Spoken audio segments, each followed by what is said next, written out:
جی سر. جی السلام علیکم. نثار مجاہد advocate supreme court میرا نام ہے اور میں کارپوریٹ اور میری ٹائم لاء کے علاوہ جو ویلفیئر پریکٹس ہے اس میں جو پاکستانی ملک سے باہر اسٹرینگل ہو جاتے ہیں, کسی وجہ سے اریسٹ ہو جاتے ہیں, کوئی ان کو پرابلم آ جاتا ہے تو ان کی ہیلپ کے لیے بھی کوشش کرتا رہتا ہوں. دو it is a welfare but again it is a professional matter also. 2019 میں کچھ پاکستانی اس میں انرول ہو کے گئے تھے ایران. شپ کو لے کے انہوں نے آگے جانا تھا سوڈان, اور سوڈان کے راستے میں تھے 7 پاکستانی. تو ان کو ایجپٹ کی نیوی نے آ کے سوڈان اور جدہ کے درمیان میں ریڈ سی سے گرفتار کر لیا, شپ اریسٹ کر لیا اور شپ کو لے کے ایجپٹ لے گئے. الزام کیا؟ الزام ان پہ یہ تھا, انہوں نے کہا کہ جی آپ کے پاس نارکوٹکس ہیں, ڈرگز ہیں. تو شپ کو جب وہ بندرگاہ سوہاگا لے کے گئے, وہاں انہوں نے نکالا تو ان میں سے 2 ٹن ہیروئن اور 99 kg آئس ڈرگ نکلنے کا انہوں نے ان کو بتایا, انکشاف کیا یا نکالی. لیکن نکالی انہوں نے ایسے جگہوں سے جہاں ان نئے پاکستان نومولود سی فیررز سے شاید ان کی ایکسیس وہاں تک نہیں تھی اور ان کے پرسنل بیگیج سے نہیں نکلا. لیکن بہرحال ان کو اریسٹ کر لیا گیا. اریسٹ کیا, ایجپشن گورنمنٹ نے ان کو ٹرائی کیا, ان کو سزائے موت ہو گئی. سزائے موت کے بعد مجھے انگیج کیا گیا, میں وہاں گیا ایجپٹ میں, ان کی اپیلیں فائل کیں. اپیلیں فائل کروانے کے بعد جب اپیلوں میں سماعت ہوئی تو ان کی سزائے موت عمر قید میں بدل گئی. جب عمر قید میں بدل گئی تو ہمارے یہ آسانی ہو گئی کہ United nations office of crimes میں ایک پروویژن موجود ہے کہ جتنے بھی قیدی غیر ممالک میں پھنس جاتے ہیں ان کو بجائے اس کے کہ اجنبی جگہ پہ قید رہیں, ان کو کھانے کا کلچر, ان کا اپنے کسٹمز ٹریڈیشنز, اپنے پیاروں سے دور رہیں, تو یو این او نے یہ ڈکلیئر کیا کہ ان لوگوں کو اپنے اپنے ممالک میں ٹرانسفر کیا جا سکتا ہے, سبجیکٹ ٹو کہ بائی لیٹرل یا ملٹائی لیٹرل ان کے آپس میں ایگریمنٹ ہوں. تو میں نے اپروچ کیا گورنمنٹ کے آفیسز کو, منسٹری آف فارن افیئرس کو, منسٹری آف انٹیریئرس کو, پتہ چلے کہ آیا ایجپٹ کے اور پاکستان کے درمیان ایگریمنٹ ہے یا نہیں ہے. تو Pakistan ministry of foreign affairs نے کہا جی ایگریمنٹ نہیں ہے اور کبھی ایجپٹ نے ہمیں اپروچ ہی نہیں کیا. میں ایمبیسڈر ایجپٹ کے پاس چلا گیا, ان سے پوچھا تو انہوں نے کہا جی کہ ہمیں کبھی پاکستان کی گورنمنٹ نے اپروچ نہیں کیا. تو اینی وے اس میں ہماری کچھ ایفرٹ لگی. تو مجھے امید جب نہ ہوئی تو میں نے پھر الٹیمیٹلی اسلام آباد ہائی کورٹ میں ایک ریٹ پٹیشن کیا, اور اس ریٹ پٹیشن میں یہ کہا گیا کہ منسٹری آف فارن افیئرز اور منسٹری آف انٹیریئرز کو یہ ڈائریکشن دی جائے کہ وہ اپنے پاکستانی قیدیوں کو آرٹیکل 4 کے تحت ہر پاکستانی کہیں بھی ہو اس کو بیرون ملک سے پاکستان لانا یا اس کی ویلفیئر کا خیال رکھنا وہ اسٹیٹ آف پاکستان کی ذمہ داری ہے. تو اس کے تحت ان کو ڈائریکشن دی جائے تاکہ وہ ٹرانسفر آف اوفینڈرز آرڈیننس 2002 کے تحت اس کے سیکشن 3 کے تحت واپس آ سکیں اپنے ملک. جیسے ڈاکٹر فوزیہ صدیقی کا کیس چل رہا ہے, ڈاکٹر فوزیہ صدیقی کا کیس بھی ہم کراچی میں کرتے رہے, بہت سی ڈائریکشن ہوئیں, اسلام آباد ہائی کورٹ میں تو اسلام آباد ہائی کورٹ میں بھی اس طرح چلتا رہا, لیکن اس کا کچھ نہیں بنا. اس کا تو بلکہ مجھے سابقہ چیف جسٹس صاحب ثاقب نثار صاحب سے بہت شکوہ ہے کہ انہوں نے مجھے بھری کورٹ میں یہ کہہ دیا تھا کہ آرٹیکل 4 کو میں نہیں مانتا. تو میں نے کہا پھر کانسٹیٹیوشن کو نہیں مانتے اگر وہ آرٹیکل 4 کو نہیں مانتے. تو اینی وے اس میں جب ہم نے ہائی کورٹ سے رجوع کیا تو انہوں نے ڈسمس کر دیا. اسلام آباد ہائی کورٹ کے جسٹس اورنگزیب میاں گل صاحب, انہوں نے کہا جی کہ ہم پالیسی میٹر میں انٹرفیئر نہیں کر سکتے. دین آئی وینٹ ٹو آئی سی اے اسلام آباد ہائی کورٹ میں کی, وہاں سے بھی ڈسمس ہو گئی. تو ان میں مجھے یاد نہیں ہے ان ججز کا ایگزیکٹلی. جی نہیں, اطہر من اللہ صاحب نہیں تھے, میرے ذہن میں ان کا نام نہیں ہے. بہرحال ultimately I came to supreme court. Supreme court میں 2021 میں آیا. 21 میں یا 22 کی جنوری کی میرا خیال ہے میں نے پٹیشن فائل کی, اور 2 سال ہو گئے آج تک اس کی پہلی سماعت تک بھی نہیں کروائی گئی. نتیجہ یہ ہوا سپریم کورٹ میں وہ پٹیشن لگی ہی نہیں ہے، اور Anum versus government of Pakistan, federation of Pakistan کے نام سے کیس ہے، اس کیس کو لگایا ہی نہیں گیا، اور انیشل جو ہم نے ریلیف مانگنا ہوتا ہے، لیو ٹو اپیل لینی ہوتی ہے، وہ وہاں تک بھی نوبت نہیں آئی۔ بہرحال سپریم کورٹ آفس نے جب رپورٹ ان سے طلب کی ڈپارٹمنٹس میں سے، تو منسٹری آف انٹیریئر کا جواب وہاں آیا۔ سپریم کورٹ میں ہیئرنگ نہیں ہوئی؟ نہیں ہیئرنگ رپورٹ ہوئی، طلب؟ نہیں ہیئرنگ آج تک نہیں ہوئی۔ تو رپورٹ کیسے آئی؟ رپورٹ کوئی پتہ نہیں کیسے آ گئی، لیکن رپورٹ آ گئی، اور سپریم کورٹ میں وہ رپورٹ جب جمع کروائی اے او آر اپوزٹ سائڈ سے، انہوں نے ہمارے اے او آر کو وہ رپورٹ دے دی، اور مجھے میری کاپی مل گئی۔ اس میں کیا تھا؟ اس میں انہوں نے کہا جی کہ ہم نے اگریمنٹ کر کے پاکستان کے کا ایجپٹ کی گورنمنٹ کے ساتھ ویٹ کر کے بھجوا دیا ہے، اب ایجپشن گورنمنٹ اس کو جب فائنل کر کے بھیج دے گی تو ایگریمنٹ باقاعدہ ہم کر لیں گے، لیکن اس بات کو بھی 2 سال ہو گئے اور ہم ویٹ کر رہے ہیں، کیس لگا نہیں ہے۔ تو یہ فیملیز پہ کیا اثر پڑ رہا ہے؟ کیا ہو رہا ہے؟ جی فیملیز پہ یہ اثر ہو رہا ہے کہ اس وقت مجھے چند دن پہلے اس لڑکی کا ایک انم جو بچی پٹیشنر ہے اس کا فون آیا، اور اس کے فادر کا فون آیا، اس کے چچا کا فون آیا، اور انہوں نے کہا جی کہ ہم اس کیس کو اب نہیں لڑنا چاہتے، کیونکہ اتنے سال ہو گئے عدالتوں سے ہمیں انصاف نہیں ملا، ہم جو اس انم کا شوہر ہیں ان سے ہم کھلا لے رہے ہیں۔ اب انم نے عدالت سے کراچی میں رجوع کرنے کا فیصلہ کیا ہے کھلا لینے کے لیے، اور حالانکہ اس کی شادی نہیں ہوئی تھی، اس کا بچہ اس کے ہسبینڈ کے اریسٹ ہونے کے بعد پیدا ہوا تھا، اور اس بچے نے آج تک باپ کو نہیں دیکھا، لیکن گھر ٹوٹ رہا ہے، اور عدالت میں اب وہ جا رہی ہے کھلا لینے کے لیے۔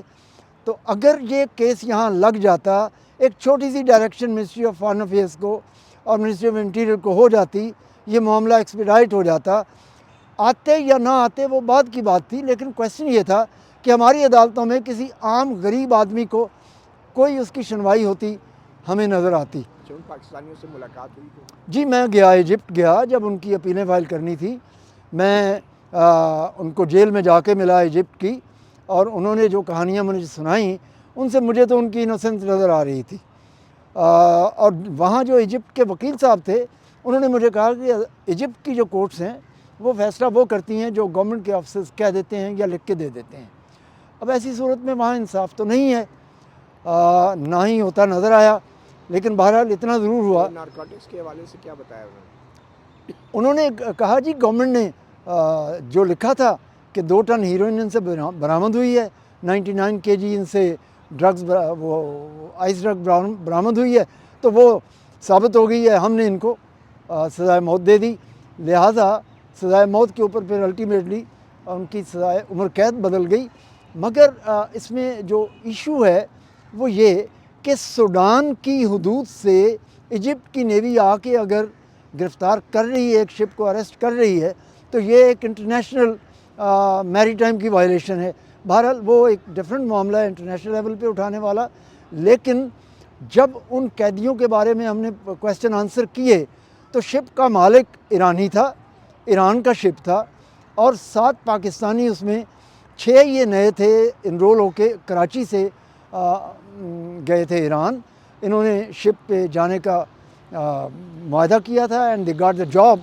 انہوں نے جب سیلنگ سٹارٹ کی تو 7واں بندہ اس ایرانی شپ اونر کا جو مالک تھا، شپ اونر کا بھائی تھا، یہ سالہ تھا، تو یہ 7واں بندہ یہ بھی پاکستانی ڈول nationality holder, Iran and Pakistan.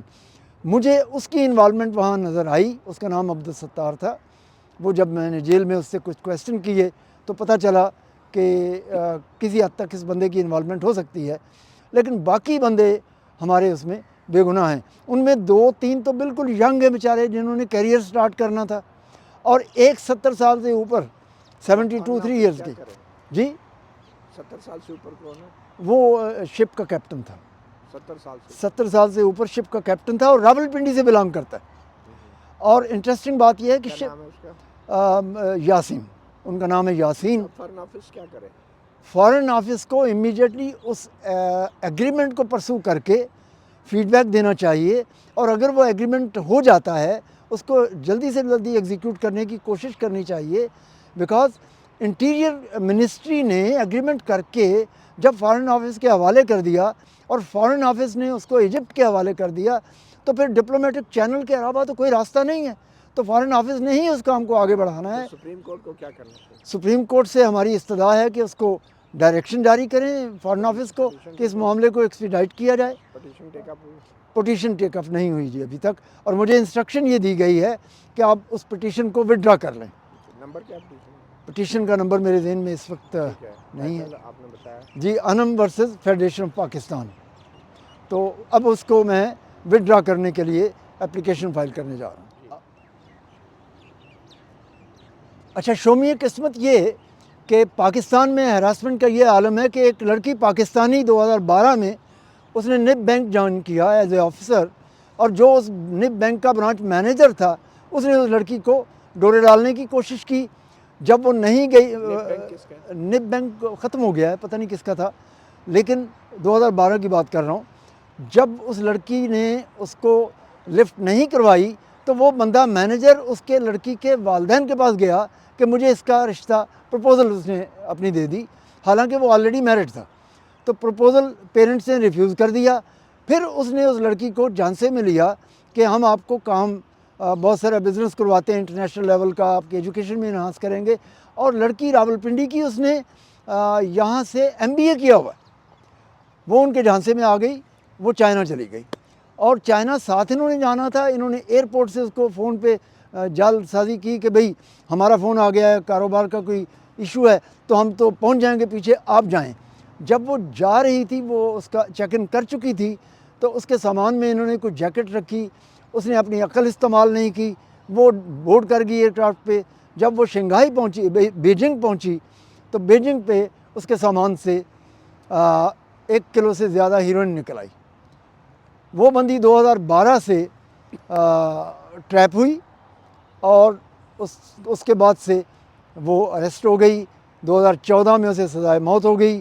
10 سال ہونے کو آئے, وہ چائنا میں پڑی ہے, اور اسے سزائے موت بعد میں اب جا کے کچھ 1-1.5 مہینہ پہلے اس کی سزائے موت عمر قید میں بدلی ہے. ابھی تک ہمیں کاپی ججمنٹ کی اس کی نہیں ملی, بٹ چائنا جا کے ہم نے اس کو بھی ریلیف کروانا ہے. اور یہ اچھی بات ہے کہ چائنا کے ساتھ پاکستان کا معاہدہ قیدی تبدیل کرنے کا موجود ہے, اور اس میں آسانی ہو جائے گی. اس میں بھی اب دیکھیے کہ 10 سال تک اس لڑکی کے پیرنٹس, اس کی بہن بھائی منسٹری آف فارن افیئرز میں رابطہ کرتے رہے کہ کسی طرح سے کوئی ڈاکومنٹ دے دیں جس سے ہم اس کو اپروچ کر سکیں, لیکن منسٹری کی طرف سے کوئی ڈاکومنٹ نہیں دیا گیا. اب جب انہوں نے مجھ سے رابطہ کیا, ہم نے پھر خط و کتابت شروع کروائی. اب جا کے انہوں نے کچھ ڈاکومنٹ دیے, لیکن وہ ججمنٹ لیٹسٹ جو ہے وہ ابھی تک نہیں دی, جس کے تحت اس کی سزائے موت عمر قید میں بدلی ہے. تو ہماری منسٹری آف فارن افیئرز کو, اپنے آفسرز کو تھوڑا سا دیکھنا ہوگا کہ ان کی ورکنگ بڑھے, نہ کہ بیوروکریٹک اور ایک ڈکٹیٹوریل مائنڈ سیٹ اس میں زیادہ جنم لے, اور پاکستان کی فلاح و بہبود, یہاں کے لوگوں کی فلاح و بہبود نہ کی جا سکے. جو پاکستانی مینیجر تھا اس کے خلاف کوئی کارروائی نہیں ہوئی, کون تھا وہ؟ پاکستانی مینیجر کے متعلق چائنا کی گورنمنٹ نے ان کو لکھا, اور پھر انہوں نے اپنے طور پہ سننے میں آیا ہے کہ اس کو کیا پوچھا, لیکن کچھ پتہ نہیں ہے. ہی از ایٹ لارج, وہ آزاد ہے, مزے میں پھر رہا ہے, اس کو کوئی کسی قسم کا پرابلم نہیں ہوا. آئی ڈونٹ نو اس کے ساتھ کیا ڈیل ہوئی. بٹ کویسچن یہ ہے کہ کب تک ہماری آفیشیل نااہلیوں کی وجہ سے پاکستانی بے گناہ ٹریپ ہوتے رہیں گے, کب تک یہ بیرون ملک پابند سلاسل ہوتے رہیں گے, سزائے موت کا شکار ہوتے رہیں گے, اور کب تک ان لوگوں کو پیچھے سے گورنمنٹ آف پاکستان پروٹیکشن دینے کے لیے نہیں جائے گی. آپ ان کی سزا معاف نہ کریں, آپ ان کی سزا ختم نہ کریں, کم بھی نہ کریں, لیکن ان کو اپنے پیاروں سے ملنے کے لیے, سہولت دینے کے لیے پاکستان میں تو لے آئیے, یہاں ان کی سزا کمپلیٹ ہو جائے. اور پھر اقوام متحدہ کہتی ہے, اس کا چارٹر کہتا ہے کہ ایسے تمام افینڈرز کو ٹرانسفر کیا جا سکتا ہے, اور ہم ان کو اپنے ملک میں فیسیلیٹیٹ کریں گے. اور یہ امریکہ کا بھی لا ہے, یہ کینیڈا کا بھی لا ہے, آسٹریلیا کا بھی لا ہے, اور ہمارے ہاں لا موجود ہے, مگر بدقسمتی ہے کہ اس کے اوپر عمل نہیں کیا جا رہا. کون سے کیس ہے؟ ایک اور کیس ہے جی, جس میں تھائی لینڈ میں ایک بندہ پھنسا ہوا ہے, اس کو بھی 12 سال ہو گئے. اس کو سزائے موت ہوئی تھی, بعد میں عمر قید ہو گئی, اور وہ تنہا پھنسا ہوا ہے. وہ 2 دن پہلے کیس میرے پاس آیا ہے, اب میں اس پہ بھی کام کرنے جا رہا ہوں.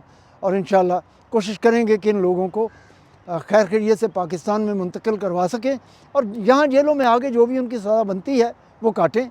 لیکن یہ ہماری استدعا ہے specially ministry of foreign affairs سے اور منسٹری آف انٹیریئر سے کہ ان معاملات میں اپنے پاکستانی شہریوں کے لیے جو بھی ہم انٹرنیشنل کمیونٹی کے ساتھ مل کے کر سکتے ہیں ویلفیئر کے لیے کیا جانا چاہیے. سپریم کورٹ اس سارے معاملات کو اکٹھا مفاد عامہ میں پبلک انٹرسٹ میں دیکھ سکتی ہے؟ بالکل لے سکتی ہے. سپریم کورٹ کے پاس تو بے انتہا اختیارات ہیں اور اس معاملے کو ٹیک اپ کر سکتی ہے اور اگر کرے تو ہم معاونت کرنے کو تیار ہیں اور ہر وقت تیار ہیں.